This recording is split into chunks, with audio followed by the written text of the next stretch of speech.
Hey Warren, how's it going, buddy? Okay, open up your isotope. Mine is isotope ozone 3, I do believe, so I think you have a new version, but should be the same.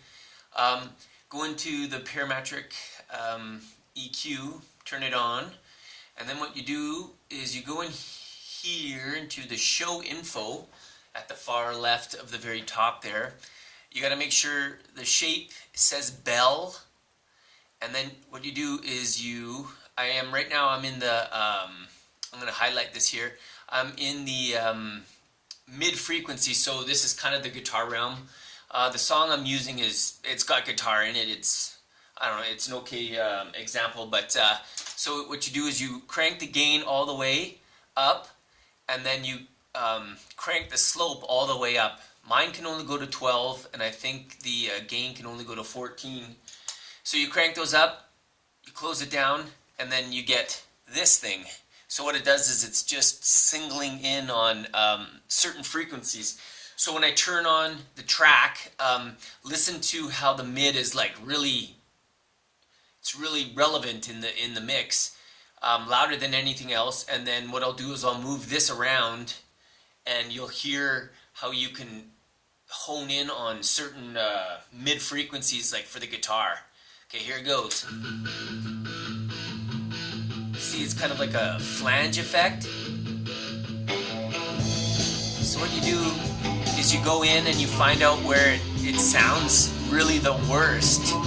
Like say right about there, you can hear it's kind of hissing and the high ends are just sound like crap.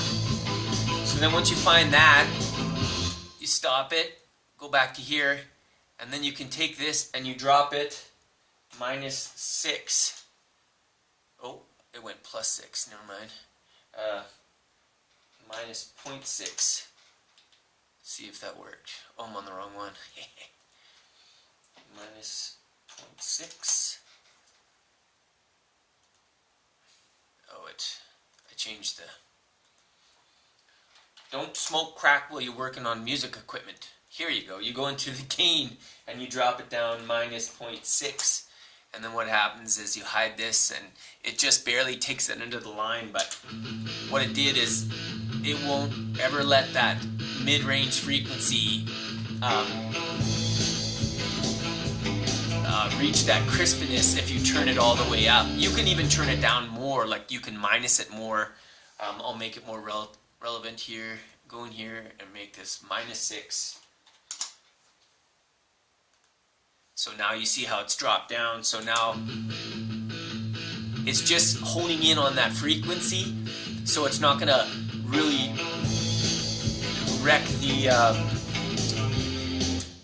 the sound of the song, right? And then you also have, this is a 10-band EQ, or sorry, an 8-band EQ. So now I can do the same thing to each one of these. So you crank it, and then you take the slope, and you crank that. And then when we go back, we go hide this, and the same thing now. See how it's back up again? So and now I can find other frequencies that are gross and have hiss and stuff like that. And then you just do the same thing. You go back in here and you go -6, and I just dropped it -6. And now, but the song still kind of sounds the same. And you can do it all, like you can do this to the whole range of the EQ, or you can just hone in on specific parts of it as well. So hopefully that helps, man. If you have any questions, just let me know. Peace.